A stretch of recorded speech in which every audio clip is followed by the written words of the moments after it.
Manipur languages features channel asibu yengbiriba khudingmak angkham Parameshwarna ikai kumnaba uchari ngasigi oinadi hokhiba megi tang ahum ingkumja lisingani kulumdoida nimit asidagi hauna action aggressors turki narco terrorists singna hatpi khraba mi maya ama haikhra matungda ngasina action aggressors turki narco terrorists singna soin khraba mite amagi maramda haipetang mayang mafamda pangdamjage page 77 1 mite lol wahi thangna ward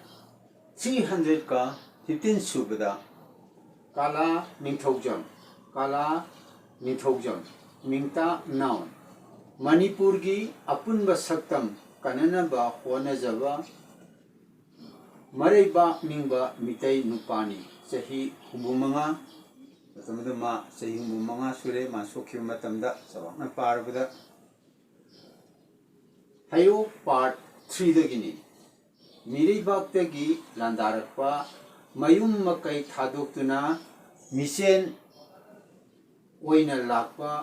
manipur thugaiduna longanba lengaklon ningkhatnaba hotnaba drug saba kuki terrorist singdagi manipur kananaba hotnabada sokhiba mariba manipur nungsijaba athauba nupani. He is a brave male Mitai patriot who tries for returning peace and integrity of Manipur without separate administration. He defended Sin Kuki narco-terrorists, external aggressors, non-indigenous people of Manipur. He is injured when he defended the external aggressors, narco-terrorists, Kuki militants. Matang asidayda mitay me amasung English da animak dalway ithokjay maramdi karino haba matamda masay mitay lolgi wahay thangnaw habidi mitay lolgi wahay mathang manaw irapu matamda Kuki narco-terrorists sina son karba atauba singi maming sing asi loinamak hapjarakani asibabu oragasu sokhiba oragasu mamang ijakhiba yariba kala ningthogjam ado kok atapna hobani aduna kokna hobagi mitelongi wahai thangnawda hapjarakani aduga english da ibasina mitei sina mikap miraw khona thalalakpa sana leba kanglaipa asigi mitei da atkamnana tamnana narapa asi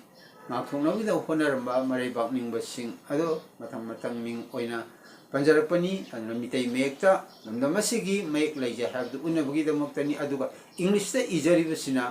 prithivigi mipung khudingma yelawmi oiriba mitei singa atam nana landaraktuna mitei muthatnaba honarapa ase kannabagi damakta prithivi mipung khudingma khangnabagi damakta english da ju ijabani ngasigidi matang asida mitei longi wahai thangnaw chandukjaba loijare